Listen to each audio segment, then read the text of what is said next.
I am the President of the United States of America. Hello and welcome to our channel.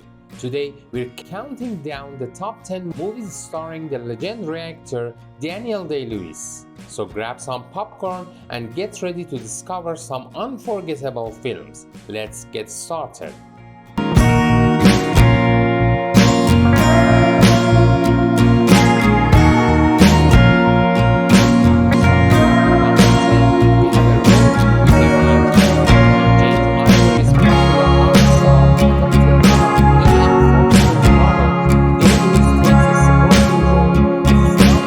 Cecil Weiss, who asks our heroine Lucy Honeychurch to marry him.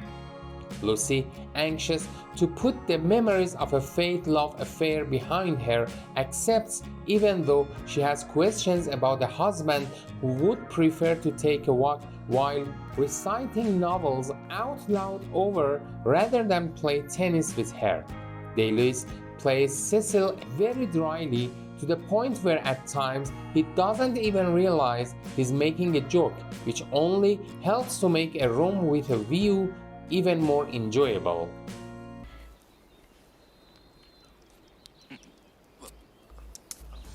At number 9, we have Phantom Thread.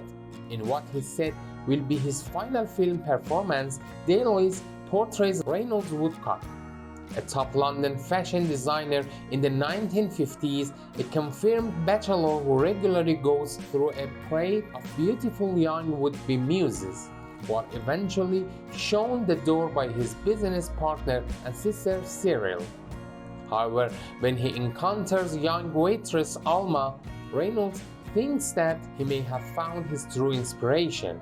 Day-Lewis' controlled performance here is reminiscent of his Newland in the Age of Innocence, where his passion seems ready to explode at any moment.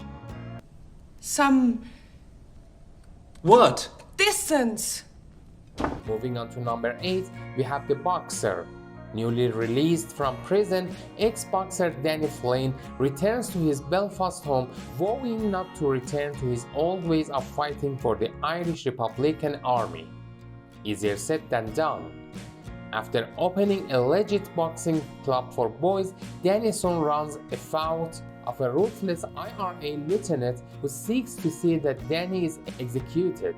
Danny is a character who appears to fit Day-Lewis like a glove. He's a fighter, but even at 32, there's a wariness to his eyes that Day-Lewis communicates brilliantly. For his performance, Day-Lewis received his second Golden Globe nomination. Thought I was being romantic, giving you your freedom or something. You were giving me my freedom, but you wanted me to stay faithful to you. Moving on to number 7, we have The Last of the Mohicans. It's 1757, in the midst of the French and Indian War, and a party of travelers is ambushed by Indian warriors but managed to be rescued by the chief of the rival Mohican tribe, Chingachgook, and his white adopted son, Hauki. The actor has been praised previously for his impressive physical prowess, but nothing to date had challenged Day-Lewis the way director Michael Mann's grueling stunt work required him to endure. Day-Lewis certainly rose to the challenge of Hauki's physical being while still delivering a sensitive portrait of the warrior himself.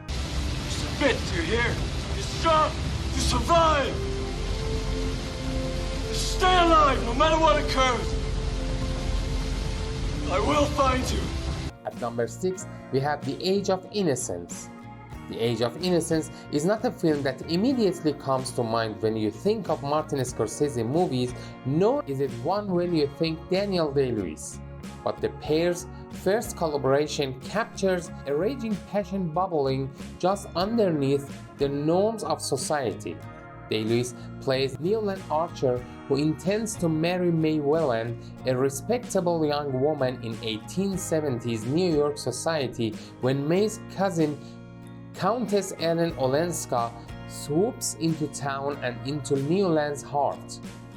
Torn by his passion for Ellen and his obligation to May, Newland finds himself constricted by the expectations of society, a conflict that Day-Lewis renders with a raging grace.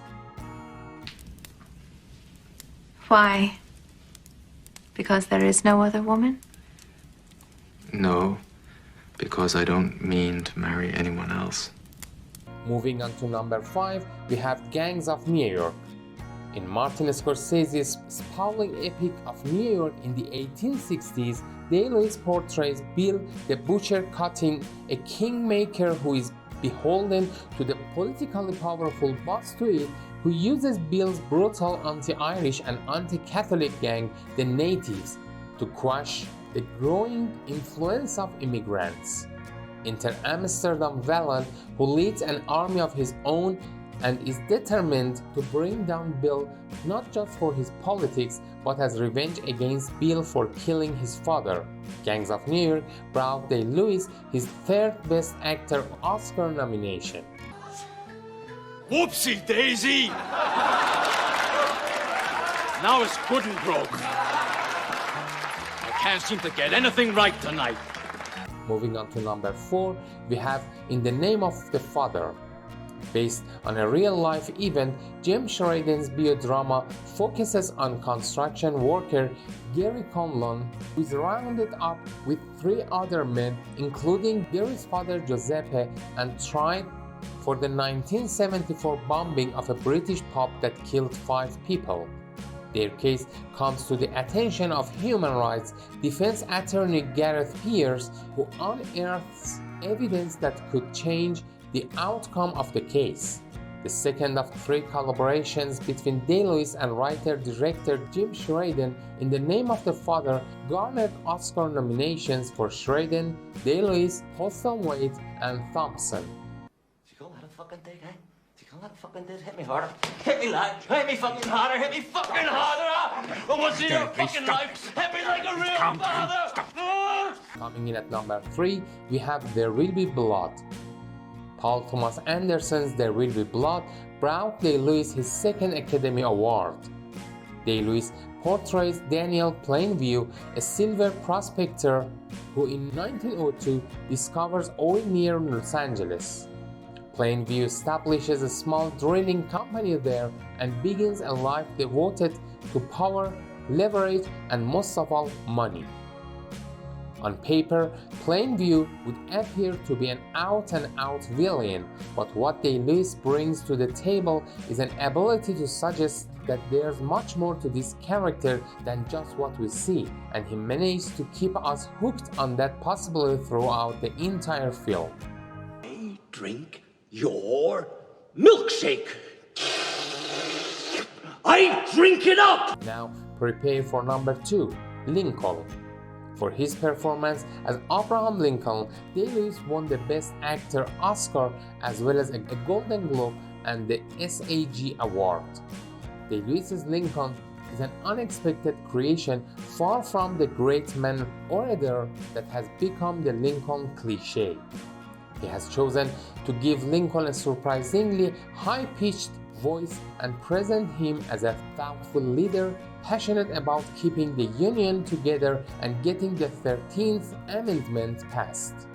Under Steven Spielberg's direction and Tony Kushner's script, never has amending the Constitution been more suspenseful. Mightn't that save at least the idea of democracy to aspire to? Eventually to become worthy of? And finally, the moment we've all been waiting for. Our number 1 Daniel Day-Lewis movie is none other than My Left Foot. Day-Lewis won his first of 3 Best Actor Academy Awards for his portrayal of Christy Brown, the Irish writer and painter who could neither walk or not talk due to the effect of cerebral palsy. Day-Lewis's enormous acting challenge as Christy was far more physical than most actors would have the skills to realize, as he must, by body positioning, convince us that much of his body is useless, communicating solely by the use of his facial expressions and the writing skills he has developed through the use of his left foot. His was a deserved Oscar win that no one can question. Krista will get his wheelchair, okay? did you get laid off? That's all for today's countdown. Thank you for watching our top 10 Daniel Day-Lewis movies. Which one is your favorite? Let us know in the comments below, and don't forget to like, share and subscribe for more movie countdowns. See you next time.